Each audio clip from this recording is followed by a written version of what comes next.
옛날 옛적 깊은 산 속에 오롱골이라는 작은 마을이 있었답니다. 산이 둘러싸인 이 마을에는 열몇 집이 전부였지만 사람들은 서로 의지하며 평화롭게 살아가고 있었지요. 그 마을에 초애라는 여인이 살고 있었습니다. 나이는 30에 가까웠지만 시집가지 못하고 병든 오라비 아람과 단둘이 살며 바느질과 약초 캐는 일로 생계를 꾸려가고 있었어요. 초에는 손재주가 뛰어나 마을 사람들의 옷감을 꿰매어 주고 산에서 약초를 캐다가 팔아서 근근히 살아가고 있었답니다. 초의 집은 마을 끝자락에 있는 작은 초가집이었어요. 지붕은 여기저기 새고 벽은 바람이 스며들어 겨울이면 몹시 추웠습니다. 그래도 초에는 언제나 밝은 마음으로 살려고 애썼지요. 누이야, 오늘도 또 기침이 심하구나. 아람이 침상에서 말을 걸어왔습니다. 초에는 바느질하던 손을 멈추고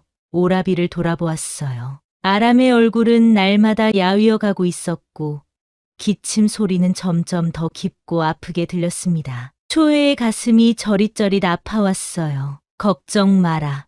오라버니, 내일 산에 올라가서 도라지를 더 캐어다가 다려드릴게. 초에는 웃으며 대답했지만 마음속으로는 근심이 깊어져만 갔어요. 도라지도 이제 웬만한 곳에서는 찾기 어려워졌고 아람의 병은 흔한 약초로는 낫지 않을 것 같았거든요. 어렸을 때부터 아람은 초에에게 든든한 오라비였어요. 부모님이 돌아가신 후 12살이던 아람은 겨우 9살이던 초에의 손을 잡고 말했답니다. 누이야, 무서워하지 마. 내가 지켜줄게. 그때부터 아람은 남의 집 머슴일을 하며 초에를 키웠어요. 초에가 바느질을 배울 수 있었던 것도 글자를 익힐 수 있었던 것도 모두 아람의 희생 덕분이었습니다. 누이야, 나 때문에 내가 고생이 너무 많구나. 혼례도 못하고 무슨 소리야.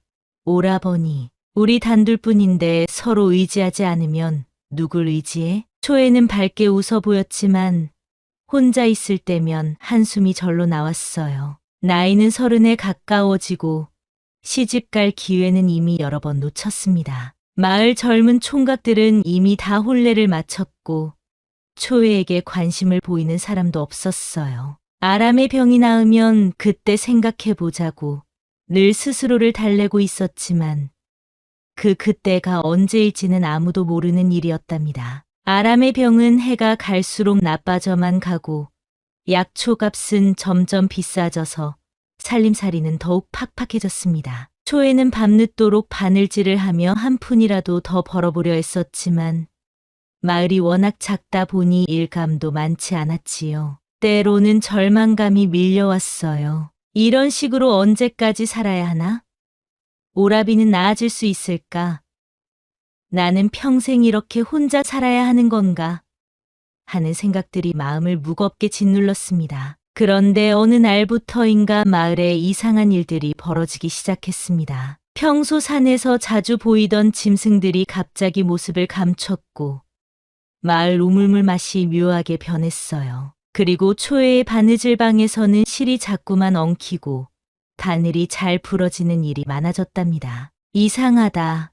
정말 이상해. 초에는 혼잣말을 중얼거리며 또다시 엉킨 실을 정리했어요. 평생 바느질을 해왔는데 이런 일은 처음이었습니다. 실은 저절로 매듭이 지어지고 바늘은 조금만 힘을 줘도 부러져 버렸어요. 마치 보이지 않는 무언가가 방해를 하는 것 같았습니다. 더욱 이상한 것은 바느질을 하다 보면 가끔 자신의 그림자가 평소와 다르게 보인다는 점이었어요. 마치 그림자가 따로 움직이는 것 같기도 했습니다. 마을 사람들 사이에서도 수군거리는 소리가 들리기 시작했습니다. 어제 막내가 숲에서 그만 정신을 잃고 쓰러져 있더라고. 깨어나서도 무슨 일인지 전혀 기억을 못 하던데. 계속 굵은 눈, 붉은 눈이라고만 중얼거려. 우리 집 닭들도 요즘 알을 안 낳아. 뭔가 이상해. 먹이를 줘도 볏짚 구석에만 숨어 있어. 그런데 밤마다 달장 주변에서 이상한 발자국이 발견되는 거야. 사람 것도 아니고 짐승 것도 아닌. 혹시 저기 윗산 장동령 터에서 무슨 일이라도 생긴 건 아닐까? 장동영 터라는 곳은 마을에서 한참 올라간 깊은 산 속에 있는 곳이었어요. 오래전부터 그곳에는 크고 작은 장독들이 땅에 묻혀 있다고 전해져 내려왔는데 마을 어른들은 아이들에게 절대 그 근처에 가면 안 된다고 단단히 일러두곤 했답니다. 그곳엔 조은고 반역자들의 보물이 묻혀 있다더라. 아니야, 산짐승들의 영혼이 잠들어 있는 곳이라고 했어. 내가 들은 건 다른데 욕심쟁이들이 탐욕 때문에 벌을 받아서 짐승으로 변한 뒤 그곳에 갇혀 있다는 이야기야. 그들이 죽은 후에도 탐욕이 사라지지 않아서 멧돼지 모습으로 그곳을 지키고 있다고. 사람마다 말이 달랐지만 모두들 그곳을 무서워하고 피해 다니기는 마찬가지였지요. 어른들은 아이들에게 장동영 터에 가면 탐욕의 짐승이 잡아간다고 무서운 이야기를 들려주며 경고했어요. 그러던 어느 날 떠돌이 도사 한 명이 마을에 나타났습니다. 우연이라고 하는 그 도사는 수염이 길고 눈빛이 깊었는데 마을을 둘러보더니 유독 초애에게만 관심을 보였어요. 초애가 우물가에서 빨래를 하고 있을 때였습니다. 우연 도사가 다가와 말을 걸었어요. 아가씨, 혹시 요즘 밤에 이상한 꿈을 꾸지 않소? 초애는 깜짝 놀랐습니다. 정말로 며칠 전부터 이상한 꿈을 꾸고 있었거든요. 꿈 속에서는 커다란 장독 뚜껑이 저절로 열리고 그 안에서 짙은 안개가 피어오르며 어디선가 짐승 울음소리가 들려왔었답니다. 꿈에서 깰 때마다 식은땀이 흘렀고 마음이 묘하게 불안했어요. 더욱 무서운 것은 꿈에서 본 장독의 모습이 매일 밤 더욱 생생해진다는 점이었습니다. 어떻게 아셨어요? 산이 널 기억했다는 뜻이야. 봉인이 오래됐다는 증거지. 우연 도사는 의미심장한 표정으로 말했어요. 그의 눈빛에는 초애가 이해할 수 없는 깊은 무언가가 담겨 있었습니다. 무슨 말씀인지 모르겠어요. 아가씨, 자네에게는 특별한 기운이 있어. 그 기운이 산에 잠든 것들을 깨우고 있다네. 조심하게, 아가씨. 산 위의 것들이 깨어나고 있어. 도사의 말에 초에는 온몸에 소름이 돋았어요. 무슨 의미인지는 정확히 알 수 없었지만 뭔가 큰 일이 일어날 것 같은 불길한 예감이 들었습니다. 그럼 어떻게 해야 해요? 지금은 아무것도 하지 마라. 하지만 때가 되면 자네 스스로 알게 될 거야. 그때까지는 욕심을 조심해야 해. 욕심은 그들을 더욱 강하게 만든다. 그 말을 남기고 도사는 어디론가 사라져 버렸습니다. 초에는 며칠 동안 그 말이 무슨 뜻인지 곰곰이 생각해봤지만 답을 찾을 수 없었어요. 하지만 이상하게도 그 이후로 꿈은 더욱 생생해졌고 바느질 방에서 일어나는 이상한 일들도 더 자주 발생했습니다. 실이 엉키는 것은 기본이고 가위가 저절로 움직이는 것 같기도 하고 때로는 방 안에서 누군가 속삭이는 소리가 들리는 것 같기도 했어요. 초에는 무서웠지만 아람에게는 말하지 않았습니다. 병든 오라비를 더 걱정시키고 싶지 않았거든요. 그런데 바로 그 주에 아람의 병세가 갑자기 악화되었습니다. 기침은 더욱 심해지고 열은 떨어지지 않았어요. 밤새 신음소리를 내며 괴로워했고 낮에는 정신이 몽롱해서 초애를 알아보지 못할 때도 있었습니다. 오라버니, 정신 차려. 초애는 아람을 흔들며 눈물을 흘렸어요. 이대로 가다가는 정말 오라비를 잃을 수도 있겠다는 생각이 들었습니다. 마을의 김 영감이 약초에 대해 잘 안다고 해서 급히 찾아갔어요. 김 영감은 아람의 상태를 보더니 심각한 표정을 지었습니다. 이건 보통 병이 아니야. 몸 안의 기운이 완전히 흐트러져 있어. 그럼 어떻게 해야 해요? 이런 병에는 여름하늘 뿌리가 있어야 해. 그런데 그 약초는 아무 데서나 자라지 않거든. 특별한 기운이 있는 곳에서만 자란다네. 김 영감은 잠시 망설이더니 조심스럽게 말을 이었어요. 이 근처에서는 글쎄 장동영 터 근처에서만 본 적이 있네. 초의 얼굴이 하얗게 변했어요. 그 무서운 곳에 가야 한다는 말인가요? 다른 방법은 없을까요? 멀리 읍내까지 가면 구할 수도 있겠지만 그 돈이 만만치 않을걸. 좋기은 10냥은 들 거야. 그리고 병이 이 정도면 하루라도 빨리 써야 해. 늦으면. 김 영감은 말을 잇지 못했지만 초에는 그 의미를 알 수 있었어요. 10냥은 초에에게는 상상할 수 없는 큰 돈이었습니다. 평생 모아도 힘든 돈이었어요. 초에는 집으로 돌아와 밤새 고민했습니다. 아람은 자꾸만 몸을 떨며 괴로워했고 숨소리도 점점 가빠지고 있었어요. 그 모습을 보니 마음이 찢어지는 것 같았습니다. 장독령 터, 그곳에 정말 가야 하나? 초에는 어렸을 때 들었던 무서운 이야기들을 떠올렸어요. 그곳에 간 사람들은 돌아오지 못한다는 이야기, 탐욕의 짐승들이 사람을 잡아간다는 이야기들. 하지만 오라비의 생명이 달린 일이었어요. 오라버니, 괜찮아질 거야. 내가 꼭 약을 구해올게. 다음 날 새벽, 초에는 작은 바구니와 호미를 들고 조용히 집을 나섰습니다. 마을 사람들이 모두 잠든 시간이었지요. 아무에게도 말하지 않았어요. 만약 누군가 알게 되면 말려서라도 못 가게 할 것이 뻔했거든요. 산길은 어둡고 험했습니다. 달빛만이 희미하게 길을 비춰주고 있었어요. 평소에도 산에 자주 올라가던 초였지만 이렇게 깊은 곳까지 혼자 올라가는 것은 처음이었습니다. 올라갈수록 숲은 더욱 깊어지고 이상한 기운이 느껴졌어요. 나무들은 평소보다 더 크고 울창했고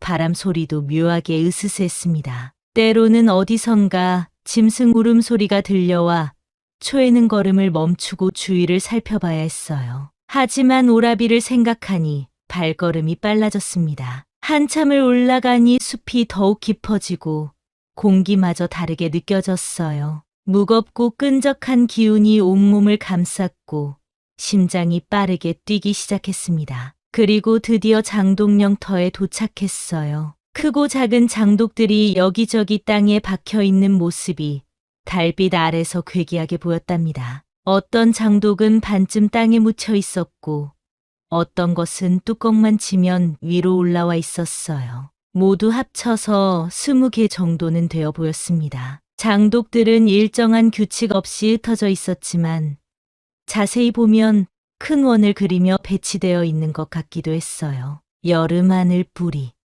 어디 있을까? 초에는 조심스럽게 장독들 사이를 돌아다니며 약초를 찾기 시작했어요. 김 영감이 말한 대로 여름 하늘 뿌리는 특이한 생김새를 하고 있었습니다. 잎사귀가 별 모양이고 줄기가 하늘색을 띠는 신기한 식물이었어요. 다행히 얼마 지나지 않아 한 장독 옆에서 그 약초를 발견할 수 있었습니다. 바로 여름 하늘 뿌리였어요. 아, 다행이다.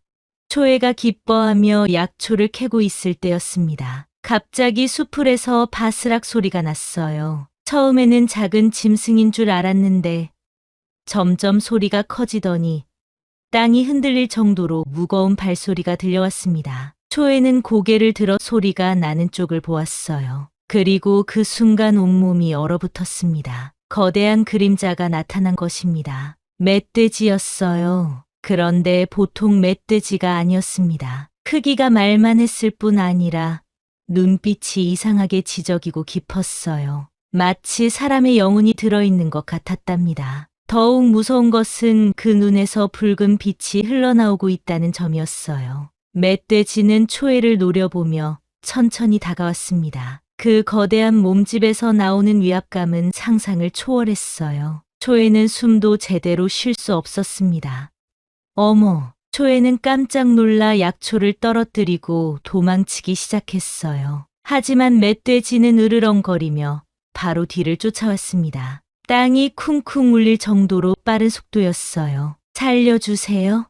초에는 있는 힘을 다해 달렸지만 멧돼지가 점점 가까워지는 것을 느낄 수 있었어요. 멧돼지의 거친 숨소리와 으르렁거리는 소리가 바로 뒤에서 들려왔습니다. 그런데 이상한 것은 멧돼지가 초에를 잡을 수 있을 만큼 가까이 왔는데도 공격하지 않는다는 점이었어요. 마치 어딘가로 유도하는 것 같았습니다. 다행히 초에는 재빨라서 장독 하나 뒤로 몸을 숨길 수 있었어요. 심장이 터질 것 같이 빠르게 뛰었고 온몸에 식은땀이 흘렀습니다. 숨을 죽이고 기다리자 멧돼지는 한참 헤맨 후 어디론가 사라져 버렸습니다. 하지만 그 으르렁거리는 소리는 계속 근처에서 들려왔어요. 완전히 떠나간 것은 아닌 것 같았습니다. 초에는 안도의 한숨을 쉬며 몸을 숨겼던 장독을 자세히 보았어요. 그런데 장독 뚜껑이 살짝 열려 있었고 그 안에서 무언가 반짝이는 것이 보였답니다. 뭐지? 호기심에 못 이겨 뚜껑을 조금 더 열어보니 그 안에는 금은 보화가 가득 들어 있었어요. 금 동전과 은 장신구, 그리고 아름다운 비단 조각들까지. 달빛을 받아 반짝이는 보물들은 마치 별처럼 아름다웠습니다. 초에는 눈을 의심했어요. 이런 것들이 왜 이 무서운 곳에 있는 걸까요? 이런 것들이 왜 여기 있는 거지? 그런데 이상하게도 그 보물들을 보는 순간 초에의 마음에는 무섭고도 익숙한 감정이 들었어요. 마치 오래전부터 이 보물들을 알고 있었던 것 같은 기분이었답니다. 손이 저절로 보물들에게 향했고 만지고 싶다는 욕구가 강하게 들었어요. 그리고 보물을 만지는 순간 초에의 눈동자가 잠깐 금빛으로 반짝이는 것 같았습니다. 이것들이 있으면 오라비 약값 걱정은 없을 텐데. 아니야. 이건 남의 것이야. 초에는 갈등했습니다. 한편으로는 이 보물들로 아람을 살릴 수 있다는 생각이 들었고, 다른 한편으로는 이런 곳에 있는 물건을 함부로 가져가면 안 된다는 생각이 들었어요. 하지만 아람의 신음소리가 귓가에 맴돌았습니다. 그때 다시 멧돼지 소리가 가까이서 들려왔습니다. 초에는 더 이상 망설일 수 없었어요. 작은 금 동전 몇 개와 은 장신구 하나만 조심스럽게 가져왔습니다. 그리고 흐러진 약초도 다시 주워 담아서 서둘러 그곳을 떠났어요. 집으로 돌아가는 길에 초에의 마음은 복잡했습니다. 오라비를 살릴 수 있다는 기쁨과 함께 남의 것을 가져왔다는 죄책감이 동시에 들었거든요. 특히 그 멧돼지의 지적인 눈빛이 자꾸만 떠올랐어요. 그리고 이상하게도 집에 도착할 때까지 누군가 뒤를 따라오는 것 같은 기분이 들었습니다. 집에 와서 여름하늘 뿌리를 우려 아람에게 먹였더니 신기하게도 병세가 금세 나아지기 시작했어요. 열도 떨어지고 기침도 줄어들었습니다. 하루 만에 아람의 얼굴에 생기가 돌았어요. 누이야, 이 약은 어디서 구한 거니? 몸이 한결 편해진다. 산에서 캐어왔어. 걱정 마. 오라버니. 며칠 후 초에는 가져온 금은 보화를 조심스럽게 팔아서 생활비를 마련했어요. 그 돈으로 아람에게 좋은 음식도 해주고 바느질방도 조금 정리할 수 있었습니다. 신기하게도 그 이후로 바느질방에는 손님들이 전보다 많이 찾아오기 시작했어요. 초의 바느질 솜씨가 갑자기 늘어난 것 같았고 만드는 물건마다 특별한 아름다움이 있었습니다. 하지만 이상한 것은 가끔 거울에 비친 자신의 모습이 평소와 다르게 보인다는 점이었어요. 눈빛이 더 날카로워 보이고 입가에는 알 수 없는 미소가 떠올라 있었습니다. 초에야, 내가 짠 이 조각보 정말 예쁘다. 어떻게 이런 무늬를 생각해냈니? 바느질 솜씨가 부쩍 늘었네. 우리 딸 홀레복도 내가 만들어주면 안 될까? 이 자수는 정말 예술이야. 마치 살아있는 것 같아. 사람들의 칭찬을 받으며 일감도 늘어나고 수입도 조금씩 나아졌지만 초에의 마음속에는 계속 그날 밤의 일이 남아 있었어요. 특히 그 멧돼지의 지적인 눈빛과 장독 안의 신비로운 보물들이 자꾸만 떠올랐답니다. 더욱 무서운 것은 밤마다 꿈에서 그 멧돼지가 나타났다는 점이었어요. 꿈속에서 멧돼지는 말을 하지 않았지만 그 눈빛으로 무언가를 전하려고 하는 것 같았습니다. 때로는 슬퍼 보이기도 하고 때로는 화가 나 보이기도 했어요. 그리고 가끔은 나도 너와 같았다라는 희미한 목소리가 들리는 것 같기도 했습니다. 그런데 더욱 이상한 일이 벌어지기 시작했어요. 밤마다 초의 집 주변에서 이상한 소리가 들려오기 시작한 것입니다. 처음에는 바람 소리인 줄 알았는데 자세히 들어보니 무언가가 집 주위를 맴도는 소리였어요. 누이야, 밤마다 뭔가 이상한 소리가 나지 않니? 아람이 어느 날 조심스럽게 물어봤습니다. 무슨 소리? 지붕 위에서 뭔가 걸어 다니는 소리, 그리고 가끔 창문 너머로 무언가가 우리를 지켜보고 있는 것 같아. 어젯밤에는 붉은 빛이 번쩍이는 것을 봤어. 초에는 소름이 돋았어요. 자신도 그런 기분을 느끼고 있었거든요. 특히 밤에 바느질을 하다 보면 누군가 창문 너머에서 자신을 지켜보고 있다는 느낌이 들었습니다. 고개를 들어 창문을 보면 아무것도 없었지만 그 시선은 계속 느껴졌어요. 그리고 초에에게는 또 다른 변화가 일어나고 있었습니다. 손에서 은은한 금 냄새가 나기 시작한 것이에요. 처음에는 착각인 줄 알았는데 점점 더 진해졌습니다. 그리고 가끔 거울을 보면 자신의 눈동자가 금빛으로 반짝이는 것을 볼 수 있었어요. 그럴 때마다 초에는 무서워서 거울을 덮어버렸습니다. 이게 뭐지? 내게 무슨 일이 일어나고 있는 거야? 마을 사람들도 초의 변화를 느끼기 시작했어요. 바느질 솜씨가 늘어난 것은 좋았지만 뭔가 다른 느낌이 들었거든요. 초의 눈빛이 예전보다 날카로워졌고 말투도 조금씩 변하고 있었어요. 그리고 가끔 혼자서 중얼거리는 모습이 목격되기도 했습니다. 초애가 요즘 좀 이상하지 않아? 바느질은 잘하게 됐는데 뭔가 예전 같지 않아. 혹시 무슨 일이라도 있는 건 아닐까? 그런데 마을에 또 다른 문제가 생겼어요. 부잣집 처녀인 노이가 초애의 변화를 의심하기 시작한 것입니다. 노이는 초애보다 5살 정도 어렸지만 어릴 때부터 남들보다 잘난 척하기를 좋아했어요. 어머, 초애 언니, 요즘 바느질방이 참 잘 되시나 봐요. 옷차림도 전보다 훨씬 나아지셨네요. 노이의 말에는 시샘이 섞여 있었어요. 원래 마을에서 가장 잘 사는 집딸이었던 노이는 초애가 갑자기 잘 살게 된 것이 못마땅했던 것입니다. 그냥 일을 열심히 하다 보니까 그렇게 됐어. 초애는 대수롭지 않게 대답했지만 노이는 뭔가 비밀이 있을 거라고 생각했어요. 특히 초애가 밤에 혼자 산에 다녀왔다는 소문을 들은 후로는 더욱 의심이 커졌습니다. 그리고 노이의 마음 속에도 알 수 없는 욕심이 자라나기 시작했어요. 분명히 뭔가 숨기고 있어. 혹시 보물이라도 찾은 건 아닐까? 노이는 초애를 계속 관찰하기 시작했어요. 그래서 몰래 초애의 뒤를 밟기 시작했답니다. 마을의 다른 사람들도 점점 초애의 성공을 시샘하기 시작했어요. 평소 착했던 이웃들이 초애를 보는 눈빛이 달라지고 뒤에서 수군거리는 소리가 들렸습니다. 초애가 갑자기 어떻게 저렇게 잘 살게 됐을까? 뭔가 비밀이 있을 거야. 혼자서만 잘 살려고 하네. 이런 분위기는 마을 전체에 퍼져나갔고 사람들 사이의 관계도 점점 나빠지기 시작했어요. 서로를 의심하고 질투하는 마음이 커져갔습니다. 며칠 후 초에는 다시 장독령 터로 올라가게 되었어요. 이번에는 아람의 약이 떨어져서가 아니라 그 장독 안의 보물들이 자꾸만 마음에 걸렸기 때문이었습니다. 혹시 더 필요한 사람들에게 나누어 줄 수 있을까 하는 생각도 있었지만 솔직히 말하면 더 많은 보물에 대한 욕심도 생겼어요. 그런데 이번에는 노이가 몰래 뒤를 따라왔어요. 초애가 장독 앞에서 뭔가를 하는 모습을 멀리서 지켜보던 노이는 깜짝 놀랐습니다. 저기서 뭘 하는 거지?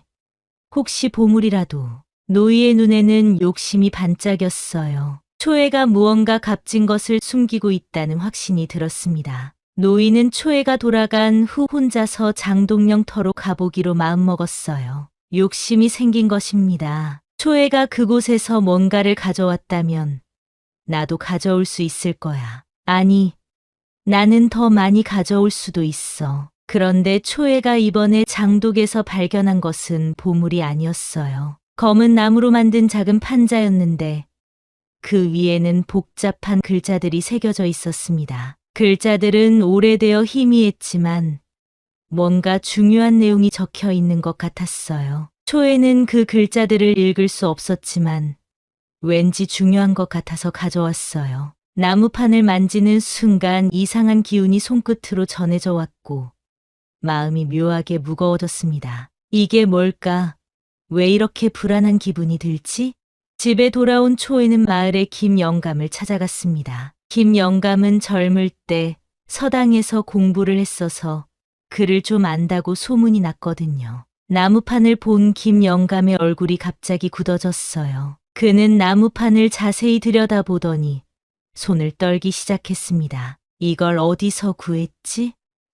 그게 산에서 우연히. 초에야, 이건 조은고 반역가들의 물건이야. 아주 오래전 이야기지만 이곳에서 역적 모의를 하던 자들이 있었거든. 김영감은 목소리를 낮춰 말했어요. 주위를 둘러보며 누군가 듣고 있는지 확인하는 모습이었습니다. 그 반역자들은 권력과 부를 탐했어. 백성들을 괴롭히고 나라의 재물을 훔쳐서 자신들만 잘 살려고 했지. 하지만 결국 들통이 나서 모두 사라졌다네. 그런데 죽기 전에 이들의 탐욕이 너무 커서 죽은 후에도 사라지지 않았다고 해. 그럼 이 나무판은 이들이 숨겨둔 보물의 목록이거나 위치를 적은 것일 거야. 전설에 따르면 그 보물들과 함께 이들의 탐욕도 봉인된 게 바로 장독령 터의 장독들이라고 하네. 그리고 이들의 영혼은 멧돼지 모습으로 변해서 그 보물들을 지키고 있다고. 김영감의 표정이 더욱 심각해졌어요. 그런데 여기 적힌 내용이 무서운 말들이야. 탐욕을 품은 자는 복이 아니라 업을 받는다. 뚜껑을 연 자는 일시적으로는 좋아질지 모르지만 결국엔 큰 화를 당한다. 보름달이 3번 뜨면 봉인은 영원히 풀린다는 경고가 적혀 있어. 초에는 온몸에 소름이 돋았어요. 자신이 가져온 보물들이 정말 위험한 것이었나요? 그리고 보름달이 3번 뜬다는 것은 무슨 뜻일까요? 그럼 제가 이미 가져온 것들은 어떻게 해야 해요? 일단 이 나무판은 내가 안전한 곳에 보관해 둘게. 그리고 앞으로는 그 근처에 가지 마라. 특히 다른 사람들이 알게 되면 큰일이야. 욕심에 눈이 먼 사람들이 몰려들 수도 있거든. 하지만 이미 늦었어요. 그날 밤이 마침 보름달이 뜨는 밤이었고 김영감이 말한 3번의 보름달 중 첫 번째였거든요. 그리고 노이가 장독령 터로 향했어요. 노이는 초에가 보물을 숨겨두었을 거라고 생각하며 홀로 산을 올랐습니다. 달빛도 없는 캄캄한 밤이었어요. 노이는 등불을 들고 조심스럽게 산길을 올라갔지만 어둠 속에서 길을 잃을 뻔했습니다. 여러 번 넘어지고 찰과상을 입으면서도 욕심 때문에 계속 올라갔어요. 분명히 여기 어딘가에 보물이 있을 거야. 초에가 그렇게 갑자기 잘 살게 된 데는 이유가 있을 거야. 그런데 산을 오르는 동안 이상한 일들이 계속 벌어졌어요. 마을의 개들이 한밤중에 일제히 울부짖기 시작했고 새들이 집단으로 둥지를 떠나 어디론가 날아가 버렸습니다. 하늘에는 불길한 붉은 구름이 떠올랐고 바람이 이상하게 불었어요. 드디어 장독령 터에 도착한 노이는 장독들을 하나씩 열어보기 시작했습니다. 첫 번째 장독에는 아무것도 없었어요. 두 번째 장독에도 흙만 가득했습니다. 이상해. 분명히 여기 어딘가에. 노이가 3번째 장독을 열었을 때였습니다. 갑자기 짙은 안개가 피어올랐어요. 안개는 순식간에 주위를 덮었고 노이는 앞을 전혀 볼 수 없게 되었습니다. 어떻게 된 거지? 그 안개 속에서 거대한 그림자가 나타났습니다. 멧돼지였어요. 하지만 이번 멧돼지는 초에가 봤던 것과는 달랐어요. 눈에서 붉은 빛이 나고 있었고 온몸에서 으스스한 기운이 뿜어져 나왔답니다. 더욱 무서운 것은 그 멧돼지가 사람의 말을 한다는 점이었어요. 또 다른 탐욕쟁이가 왔구나. 멧돼지의 목소리는 낮고 으르렁거리는 소리와 섞여 있었어요. 노이는 무서워서 비명을 지르려 했지만 목소리가 나오지 않았습니다. 나도 너처럼 시작했다. 작은 욕심으로 시작해서 결국 이 모습이 되었지. 너도 보물을 원하느냐? 그럼 대가를 치러야 한다. 나처럼 영원히 이곳에 머물면서 탐욕을 지켜야 한다. 으악! 노이는 뒤늦게 비명을 지르며 도망치려 했지만 안개 속에서 길을 잃고 말았어요. 어디가 어딘지 분간할 수 없었고 멧돼지의 무거운 발소리는 계속해서 가까워졌습니다. 도와주세요.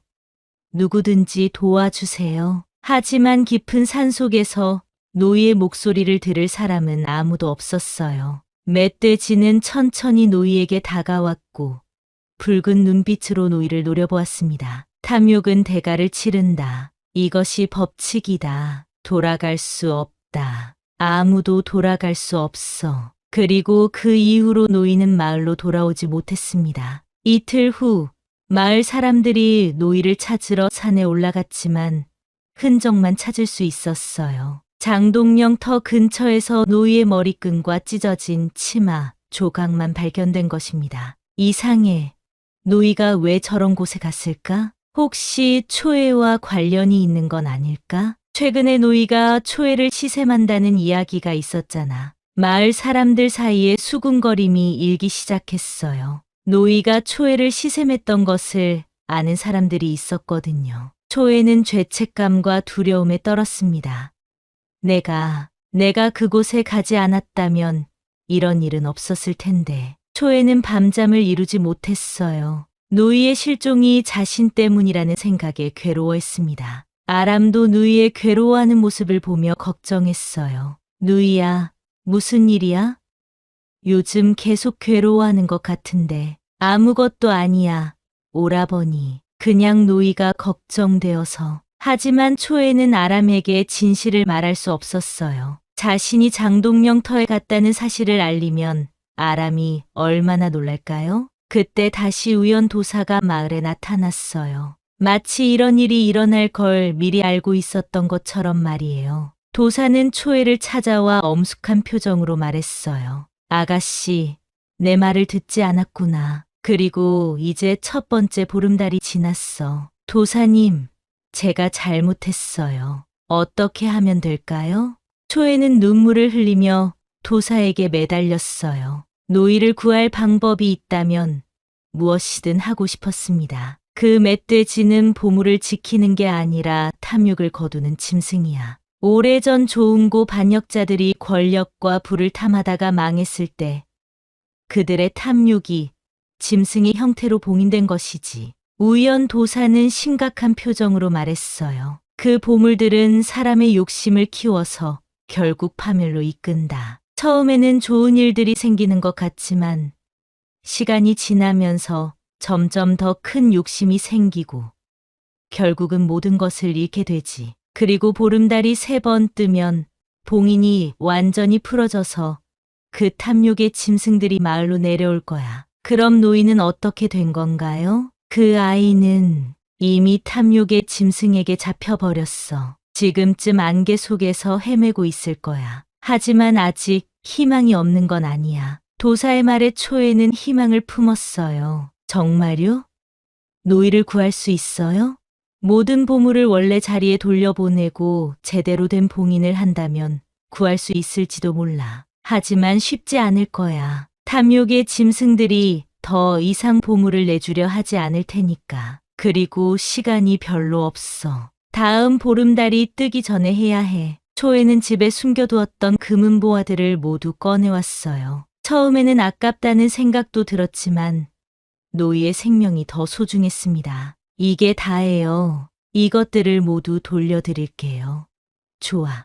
그럼 이제 함께 가자. 우연 도사와 초에는 함께 장동영 터로 향했습니다. 그런데 그곳에는 마을의 몇몇 젊은이들이 와 있었어요. 노이의 실종 소문과 함께 보물 이야기가 퍼진 것입니다. 여기 정말 보물이 묻혀 있다는 게 사실인가 봐. 노이도 보물을 찾으러 왔다가 실종된 거 아닐까? 우리도 하나씩만 가져가자.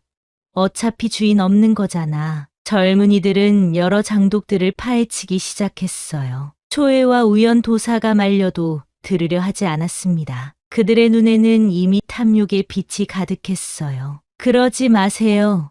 위험해요. 무슨 소리야. 어차피 여기 묻혀 있는 건데. 우리가 쓰면 안 되나? 초해야, 너도 이미 가져간 거 있지. 우리만 못 가져가라는 법이 어디 있어? 젊은이들의 욕심에 찬 눈빛을 본 초에는 무서웠어요. 그들도 자신처럼 탐욕에 빠져들고 있는 것 같았습니다. 그때였습니다.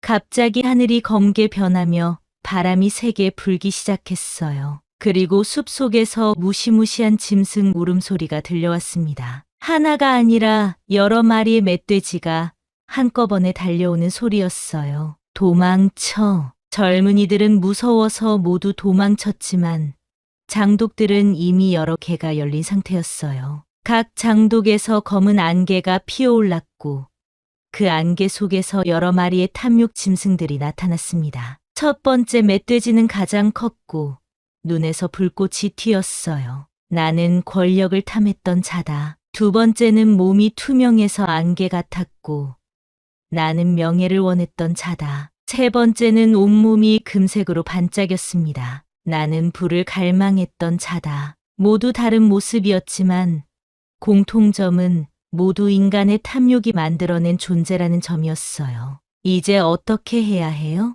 다 늦었어. 봉인이 완전히 풀렸다. 우연도사는 고개를 저었어요. 하지만 완전히 포기한 것은 아니었습니다. 하지만 방법이 하나 있긴 해. 자네가 처음 장독을 연 사람이니까 자네 손으로 다시 봉인을 해야 해. 저요? 어떻게요? 자네의 순수한 마음으로 보물에 대한 욕심을 완전히 버리고 진심으로 용서를 구하는 거야. 그럼 짐승들도 다시 잠들 수 있을 거야. 하지만 뭐요? 위험할 수도 있어. 탐욕의 짐승들은 자신들을 봉인하려는 자를 가만두지 않거든. 초에는 결심을 했어요. 노이를 구하고 마을을 지키기 위해서라면 위험을 무릅쓸 각오가 되어 있었습니다. 해보겠어요. 초에는 가져온 보물들을 모두 원래 장독에 넣기 시작했어요. 그런데 보물을 넣으려고 하자 멧돼지들이 으르렁거리며 막아섰습니다. 우리의 것을 돌려주려 하는구나. 탐욕을 한번 맛본 자가 어떻게 포기할 수 있겠느냐. 거짓말이다. 너도 더 원하고 있을 것이다. 멧돼지들의 말에 초에는 순간 흔들렸어요. 정말로 마음 한구석에는 아직도 그 보물들에 대한 욕심이 남아 있었거든요. 이것들이 있으면 오라비와 함께 편하게 살 수 있을 텐데. 아니야.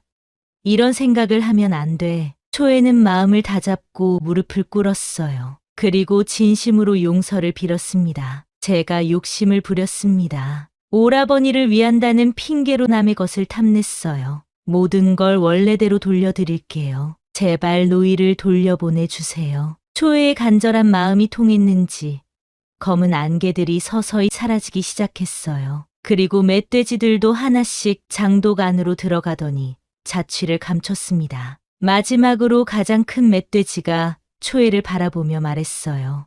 너는 진정으로 깨달았구나. 우리도 언젠가는 편히 쉴 수 있겠지.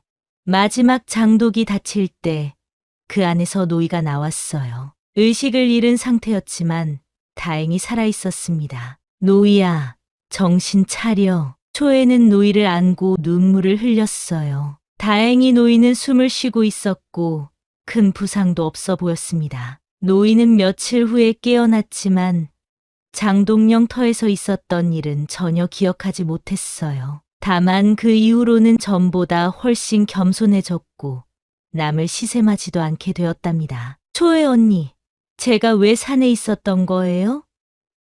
기억이 전혀 안 나요. 그냥 길을 잃었었나 봐. 중요한 건 무사해서 다행이야. 우연도사는 마을 사람들과 함께 장독령 터에서 복을 돌려보내는 제사를 지냈어요. 그리고 모든 장독들을 흙으로 완전히 덮어서 아무도 다시는 건드릴 수 없게 만들었습니다. 이제 다시는 이런 일이 일어나지 않을 거야. 제사를 마친 후 우연도사는 초에에게 말했어요. 자네는 진짜 보물이 무엇인지 깨달았구나. 가족을 사랑하는 마음, 이웃을 걱정하는 마음, 그게 진짜 보물이야. 네, 도사님, 이제 알겠어요. 그 이후로 초에는 다시 평범한 바느질 일을 하며 살아갔어요. 아람의 병도 자연스럽게 완전히 나았고 마을 사람들과의 관계도 더욱 좋아졌습니다. 초에는 아이들을 모아놓고 바느질을 가르쳐 주기도 하고 옛날 이야기도 들려주었어요. 아이들아,